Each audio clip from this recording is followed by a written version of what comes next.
half gets underway. Brian Stein straight away into the action. Again, a high challenge there. Stein's on the ground momentarily. And let's hope it is just momentarily. He was certainly hit with a crack there as he came out. It's Brian Gormley challenging him. Down he went. Pascal Canavan was in there as well. It was Pascal Canavan who caught him. Steins is okay. Keith Barr takes the free kick towards Desi Farrell, shouldered by Ronan McGarity. Peels all around. It's going to be a Tyrone ball. Brian Gormley opting to leave it behind there. Seamus McCallan left-footed forward towards Matt McGleenan. Can big Matty make a difference? Fergal Logan. Tyrone needs scores early in this half. That's in towards Kieran McBride. Tried to scamper away from Paddy Moran. Moran has been having a very turgid afternoon so far. As I said there just before half-time, the Dublin full back line are not playing well today, and if they can get the ball in quickly, and Tyrone could come back. They have the aid of the breeze at this present time. But they certainly need a bigger spread of scores as well. 5 points so far for Peter Canavan, and just 1 point from play, and that from Jody Gormley. So here's perhaps the start of the comeback. Needs to be on target, and it is. 6 points for Peter Canavan from Eric O'Keefe. Taking the acclaim of the Tyrone fans. 4 points between the teams.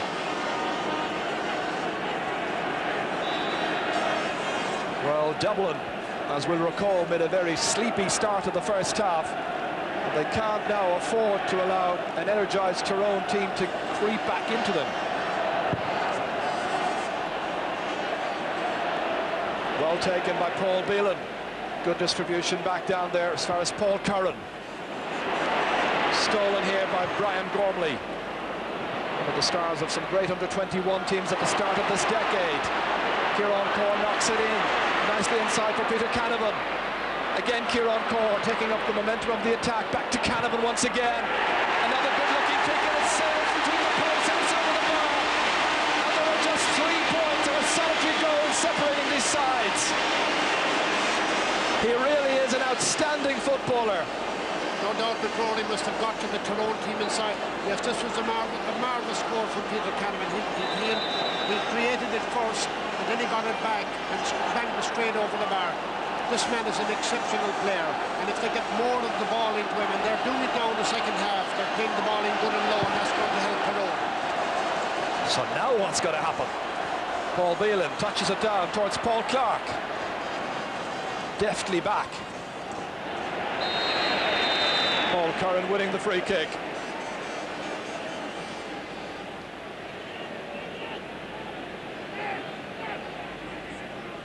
Pat O'Neill roars out the instruction towards Jim Gavin, I think. Desi Farrell trying to get away from Seamus McCallan. Still annoying the centre half back. Right on the end line. Towards McGalvin, comes to Jason Sherlock instead. Nice sidestep. Great block down there by Fergal Logan. A wonderful intervention by the midfielder, is back there augmenting his back line. Free out to Tyrone. It'll be more advisable for Jason to take his points, but I think he's over-obsessed with the idea of getting goals. But he had a goal that time, but he should have taken his point. Faye Devlin down there attending to Fergal Logan. This is Jason scampering away from the challenges. That was a wonderful block by the Tyrone number 8. So McConnell then belting that out to Matt McGleenan. A wonderful catch by McGleenan. Players peeling right and left of him. Stopped there by Paul Beelan, but not a fair shoulder to shoulder into the chest, Paddy Russell explains. Hard to understand how anybody can leave the likes of McGleenan and Cush off any team, you know. It was a marvellous fetch there. Well, when does a gamble become a tactic, or a tactic become a gamble? It's tactics and tactics there, don't you already? Here's Peter Canavan. And that's gone over. The gap is down to 2 points. It's very manageable. Peter Canavan's 8th point. A terrific contribution, 8 out of 9 points. The very same thing happened Dublin in the semi-final. They dominated the game for long stages and they left Cork back into it. If you remember, Kavanagh went through and he nearly scored a goal in the finish. And Dublin have stopped playing at the moment. I tell you, this performance by Canavan is a Frank McGuigan-like performance if he gets quality ball. Good fetch by Beelan. He's working very hard out of midfield. Ambitiously kicking it ahead. Nobody there except Sean McLaughlin. Now Chris Lawn. That's a free. Sean McLaughlin pushed in the back.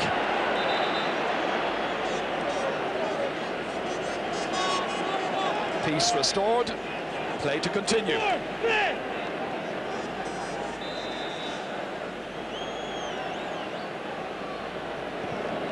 Faye Devlin, the taker of the free kick. I'm sure he'll have some nightmares when he watches the video again of that Dublin goal after 26 minutes of the first half. Mick Deegan, nicely down to Jason Sherlock. A lovely transfer into the arms of Paul Clark. Clark hitting it high, 20 metres out from the Tyrone goal.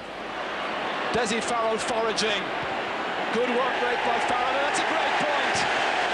A fourth point of the match by Desi Farrell. Jason Sherlock involved in the distribution.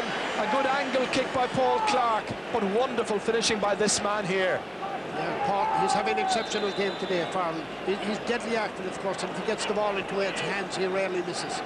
And he's prepared to work hard as well. 4 chances for Desi, 4 points. Back here is Keith Galvin, looks a little nervous. That's McGlean trying to brush aside Brian Stynes, but fouling him. Stynes was going down to pick that ball up when McGleenan came in.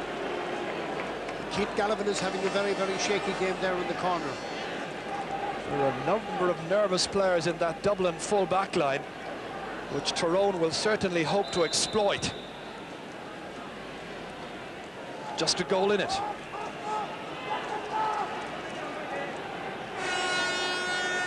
Keith Barr, great tension about still. Pressure on the Dubs to end their losing sequence in the final. Pressure on Tyrone to maintain the sequence of Ulster wins. Here's Brian Gormley. Tyrone looking for their first ever All-Ireland title. That's McGleenan taking it down to Jody Gormley. Paddy Moran out first time for the ball. Canavan allowing him. But Canavan was being double challenged that time, and Moran got out ahead of him. Here's Paul Curran. It's a tight situation. Jason Sherlock is pushed. Dublin get the free kick. Dublin with 18 frees so far awarded to them.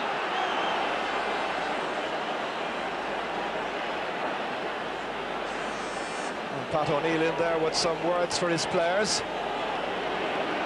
And this is what happened once again as we watch Charlie Redmond go in there with Fergal Logan, exchanging some daily pleasantries. And the referee, what is he doing?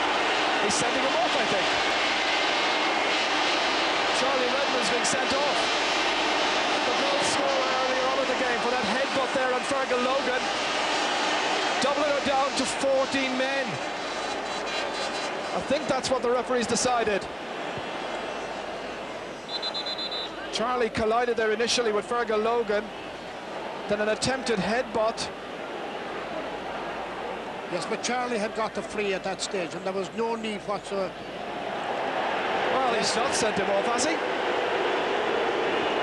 Charlie's still on the park. Very lucky to remain on the park, I can tell you there, Joe. Very, very lucky. Well, he's had the name taken. Well, he's had so much misfortune in All-Ireland finals, it would have been a dreadful way for him to finish up this match. So correction then, both sides at full stretch still, 15 against 15. Pascal Canavan now, low ball inside towards his brother Peter. Here's Keith Barr. Barr spreading the play neatly ahead to Mick Deegan. Deegan picking up Charlie Redmond, very definitely part of the action. Towards Desi Farrell. Going back there is Chris Lawn for Tyrone. He's tripped. In comes Paul Clark. It really is hotting up now quite considerably.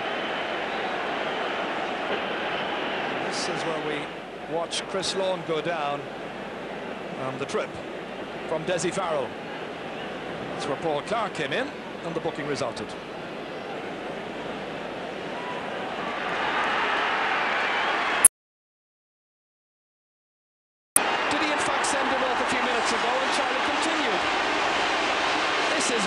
confusing. I've never seen anything like this in an All-Ireland final.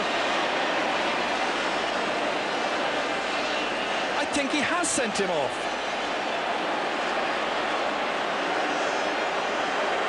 So Dublin are indeed down to 14 players. Now there's no time to delay. Paul Donnelly. Well, they need that ball knocked in well. Kieran Corr holding on somehow. Still Kieran Corr. Dublin back there in huge numbers. They brought back 12 players behind the ball. Free in. So Peter Canavan opting to kick this one from the hands as Kieran Corr carries out running repairs. There's 2 points between the teams. Canavan has scored 9 points. 8 out of 9 from frees. He just missed one. 2 points the margin. It'll be a very, very edgy and nervous last 4 minutes. Vinnie Murphy may be ready to come on. Here's Keith Barr, the 14 men of Dublin, leading by 2 points. Paul Clark, here's an important kick. And it's over the bar! Paul Clark gets just Dublin's second point of the second half. Dublin have a 3-point lead. I make it about 2.5 minutes left, not including injury time. Tyrone have been frustrated time and again. Here's Fergal Logan, holding it up once again, slowing it somewhat, then releasing it into McBride. It comes to Kieran Corr. There's a man ahead of him. It's nicely fallen there, and the referee says free in. That was a great run forward there by Paul Donnelly. Just instructing Brian Gormley to move back. Lazily struck and over the bar. 10 points for Canavan, 1 from play, 9 from frees. The gap, just 2 points. It's in injury time. Dublin, who last won the Sam Maguire Cup back in 1983. 12 years on, the 14 men are now in injury time, but there are just 2 points between the teams, and Tyrone can still do it. Paul Donnelly, wrestled and brought down by Gilroy. Free, 45 metres out. Will Canavan up to put this one over the bar? I think he will, yeah. There could be still a chance of getting another one. So it's now at the discretion of referee Paddy Russell. Yes, he's going for the point, lobbed in and put over. 11 points for Peter Canavan. What a contribution. But does he finish on the losing team? The next few seconds will tell the story. John O'Leary, the kick out. So now, what's going to happen here? Only a point in it. Fergal Logan has it for Tyrone. Are we to have a first draw since 1988? Here's McGarity. McGarity wrestled down by Paul Clark. Free kick quickly taken. Kieran Corr is unmarked. Corr, will he go for the score? He's pumping it in. McBride comes, so does John O'Leary. Fists it away. And as far as Peter Canavan touches it on the ground, and it's a free out. The Tyrone fans think that they've scored an equaliser. So does Sean McLaughlin. But the referee's whistle has sounded, and delight will turn to agony for Sean McLaughlin. This is where the ball was fisted away very well by goalkeeper John O'Leary, and the ball was touched on the ground there. We've now played 3 minutes of added time. There can't be much more. Dublin lead by a point. Keith Barr kicks it, and Dublin are the All-Ireland champions from 1995. They did hang on. They were down to 14 men after goal scorer Charlie Redmond was sent off in somewhat bizarre circumstances. So Sam Maguire finally rests by the Liffey. By just a point, however. Dublin won 10, Tyrone 12 points. The Bank of Ireland Football Championship is won by Dublin. Biddy Early is resting happy in the heavens with Biddy Mulligan. Dublin take a 22nd title. Yes, an nail-biting finish, but victory and unrestrained joy for the Dublin team and their supporters. Well, tonight the Dubs are relaxing at their victory banquet, and as you can see, it's a very different atmosphere there than the dejection they had to suffer in 1992 and, of course, again last year. But for all of the Dublin delight, this year it's been the turn of someone else to suffer the pain of defeat. In a game lost by just a single point, there always has to be a thought for the might-have-beens of it all. Now, Jim Carney is at the losers' after-match function, talking to Peter Canavan and Eugene McKenna. And hello and welcome to the Burlington. Well, I can tell you that here the heart of Tyrone football beats strong and true, because while there's disappointment all over this vast room, there's also a great sense of loyalty and a sense of pride, and almost 800 people have gathered here, well, not to celebrate, that's not the word, but to show that they're still with their favourite team and their favourite players.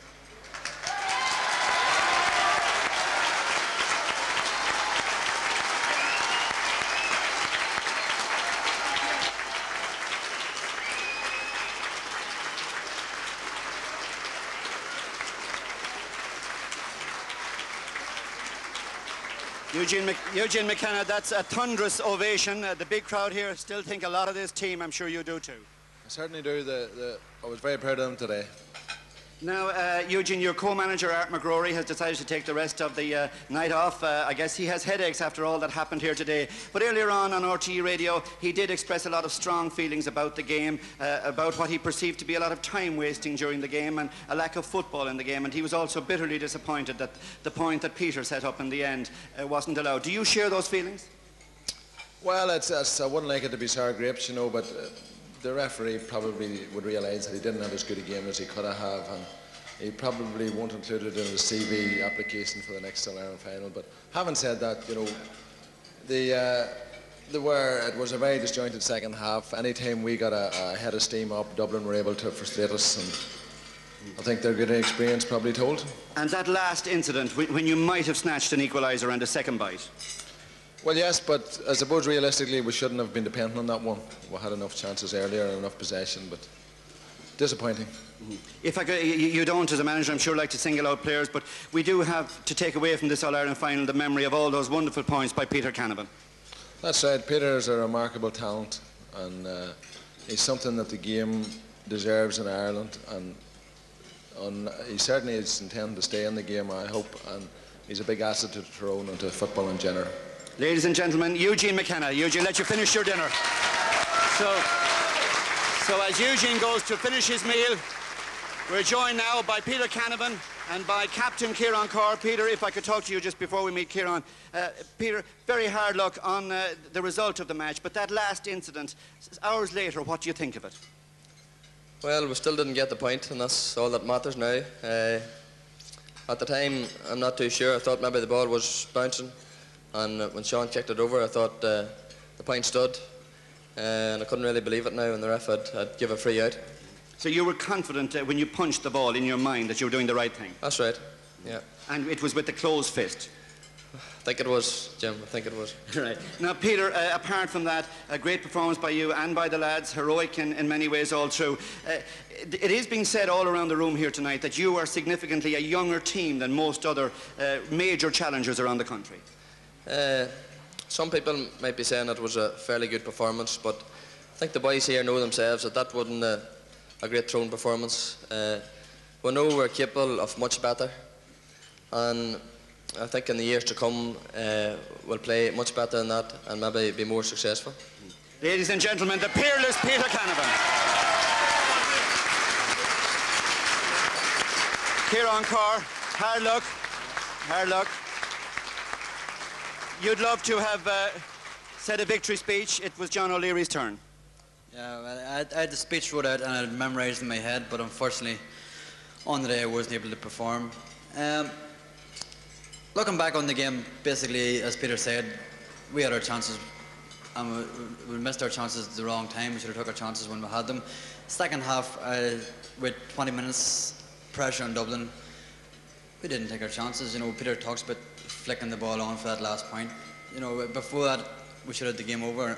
Dublin had faded out of the game. But that's all Ireland's for you. No, good luck to Dublin. They've been through hard times as well. They've lost 2 or 3 All-Irelands the last 4 years. And all I can say on behalf of the team and on behalf of the management is fair play to Dublin. And on that note, we leave you from here, but Tyrone football down, but very definitely not out. Kieran Corr and his team and their supporters. Michael. Thanks, Jim Carney. A very difficult situation, obviously, for the losing team to come and meet the media, meet RT, and we thank them indeed for their time. Well, the minor final at Croke Park this afternoon was a rare outing for the Maroon and White of Westmeath, contesting only their second underage decider in their history. Their opponents were the Ulster champions Derry, looking for the county's 4th minor football title. The commentator for